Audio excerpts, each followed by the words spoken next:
परभणी जिल्ह्यामध्ये सलग 9व्या दिवशी डिझेल टंचाई आहे। जिल्ह्यातल्या अनेक पेट्रोल पंपांवर डिझेल उपलब्ध नाही, त्यामुळे वाहन चालक आणि शेतकरी तसंच मालवाहतूक व्यावसायिक यांना मोठ्या अडचणींचा सामना करावा लागतोय। अनेक पंपांवर नो स्टॉकचे फलक झळकत आहेत। डिझेलसाठी नागरिकांची भटकंती सुरू आहे। जिथं डिझेल उपलब्ध आहे तिथे भर उन्हात वाहन आणि कॅन घेऊन नागरिक रांगेत उभे आहेत। सरकारनं तत्काळ डिझेल पुरवठा सुरळीत करावा अशी मागणी शेतकऱ्यांसह सर्वसामान्य नागरिक करतायत। सगळा भारत देश शेतीवर चालतो। शेतीवर चालत असून शेतकऱ्याची अशी परेशानी आज की आज डिझेलसाठी रांगा लागल्यात, कॅनी घेऊन यावं लागल्यात, वाहनं रांगा लागल्यात। त्या गोष्टीकडे शासनाने थोडं लक्ष करायला पाहिजे, कारण की डिझेल ही जीवनावश्यक वस्तू झालेली आहे प्रत्येकाचीच। कारखानदाराला पुरवत आहे पण शेतकऱ्याला का पुरवत नाही, हे माझा प्रश्न आहे। डिझेल काय भेटत नाही। डिझेल इकून तिकून द्यायला लागले तर 2000 रुपयाचं डिझेल देतात।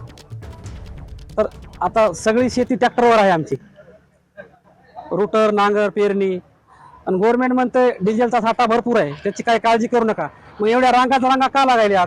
तर आमची विनंती अशी आहे गव्हर्नमेंटला की आम्हाला डिझेल व्यवस्थित भेटायला पाहिजे, रांगेमध्ये उभं राहायची गरज पडू नये आमचं। तर हे इंधन टंचाईचं वास्तव आपण बघतोय, तरी सुद्धा सरकार मात्र इंधनाचा साठा मुबलक असल्याचा दावा करते।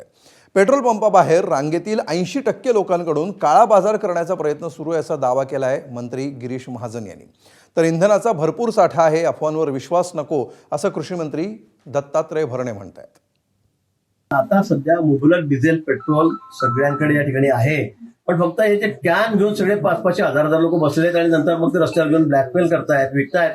सगळे नाही, काही लोक गरजू पण आहेत की ज्यांना आवश्यकता आहे त्या कॅनमध्ये, पण त्यातले बहुतांश लोक 80% लोक आता ब्लॅकमेल करण्यासाठी उतरलेले आहेत। मला वाटतं जर या कॅन वगैरे बंद केल्या तर हा सगळा विषय सुरळीत होणार आहे। जिल्हाधिकारी, कलेक्टर यांनी हा निर्णय घेतलेला आहे। जळगावमध्ये सगळ्या ठिकाणी वाहनाची लाईन अतिशय सुरळीत चालली आहे। आमच्याकडे पण आपण बघा की या ठिकाणी सगळ्या वाहनांना मुबलक डिझेल पेट्रोल हे मिळत आहे। पेट्रोल डिझेलचा साठा या राज्यामध्ये भरपूर प्रमाणामध्ये आहे, त्यामुळे विनाकारण काही गडबड कुणीतरी अफवावरती विश्वास ठेवू नका।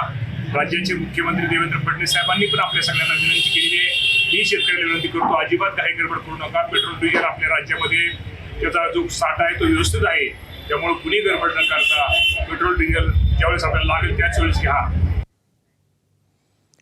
तर इंधन टंचाईवरून काँग्रेस नेते नाना पटोलेंनी सरकारवर टीका केली आहे। तर त्यांच्या टीकेला मुख्यमंत्र्यांनी उत्तर दिलंय, बघूया। डिझेल नाही, पेट्रोल नाही, गॅस नाही, लोकांच्या लाईनीच्या लाईनी पेट्रोल पंपावर आपण पाहतोय, मोटरसायकलच्या असतील, ट्रॅक्टरच्या असतील। त्यामुळे जनतेला कायम लाईनमध्ये ठेवायचं, स्वतः सुख भोगायचं आणि जनतेला दुःखात ठेवायचं, हेच भारतीय जनता पार्टीचं आणि नरेंद्र मोदींचं